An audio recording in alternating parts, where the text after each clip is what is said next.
Мы сейчас пойдем шить.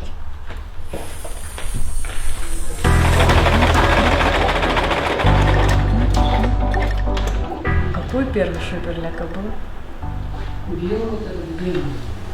Нет, какой рисунок был? Это же такой важный вопрос. Не бежевая чамчира? Не вот это. Нет, вот рядом бежевая. Да. Вот это же был Да. первый? Да. Да, вот это. Начали с чамчиры.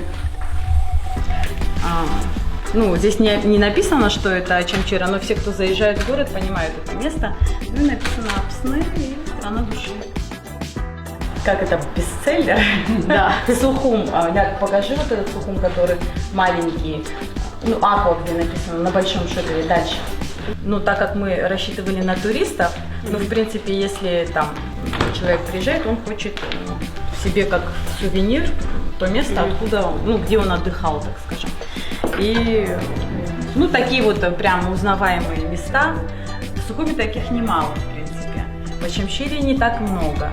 И поэтому вот в Ачамчире мы свай еще использовали. Это как штрих-код. То есть не каждый поймет, но каждый ачамчирец знает. Покажи, Ляк, эту футболку со сваями. Вы бы поняли? Нет, Ну, здесь неподалеку.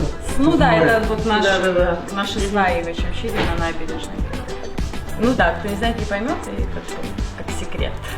Футболки у нас оверсайз, такие молодежные. Вот. Ну, как бы они не секс, и для мужчин, и для женщин. я поняла. А шоперы, кстати, нет. Мне даже кто-то сфотографировал, мужчина-турист шел с нашим шопером. Мы, кстати, его сделали в одном образце размера XL, и только одна такая картинка, так что у него эксклюзив. Там бассейн и лето написано. Скажи.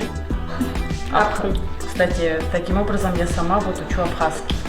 А, вы абхазский не знали, да? Нет, я абхазский, ну я так очень плохо понимаю, но это прям практику дает.